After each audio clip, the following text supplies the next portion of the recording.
Today I'm going to be showing you how to make a worm bin to hold vermicomposting or compost worms. I spent $8 on this project. As you can see, it is currently wormless. I'm getting my worms this weekend, and I will update you on how well it's working out. So I've decided to get into vermicomposting or worm composting so that I can get some higher payout on my compost.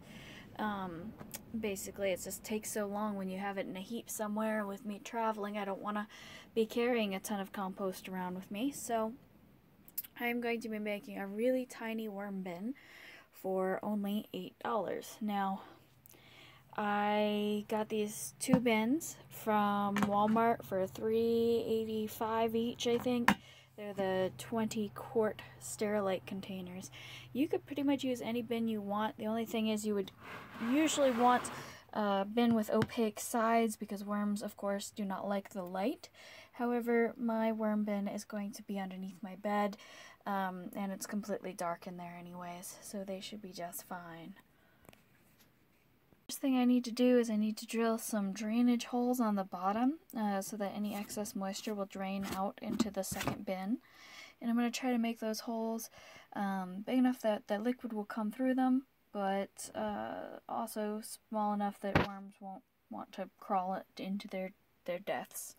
So I went with a 7/64 bit size because it seemed like they were a little bit smaller than a worm to me, and I drilled a bunch of holes in the lowest part of the Sterilite container, and that way there should be adequate drainage for excessive moisture if there is any.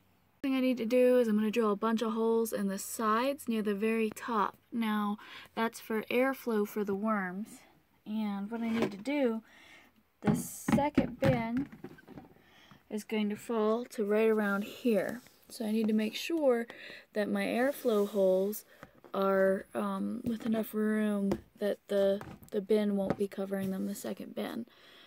And I'm going to do those a little bigger since the worms shouldn't be able to get up that high. Alright, there we go. I've drilled quite a line of holes. It's probably way more than they actually need, but you know, it's not like it hurts me to have to drill more holes.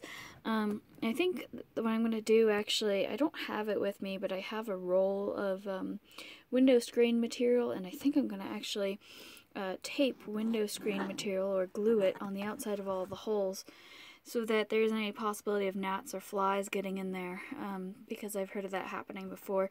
It's not a priority because this is going to be under my bed in a pretty airtight space, but I figure it can't hurt to do. Yeah, I'm just adorable. So this is my new little portable 20-quart worm bin, and I will be getting some new worms from a local gentleman this upcoming week and stocking the worm bin with worms. So I will let you know how that turns out. Thanks for watching. Please subscribe to my channel if you would like to see more wormy updates or other camping and RVing tips.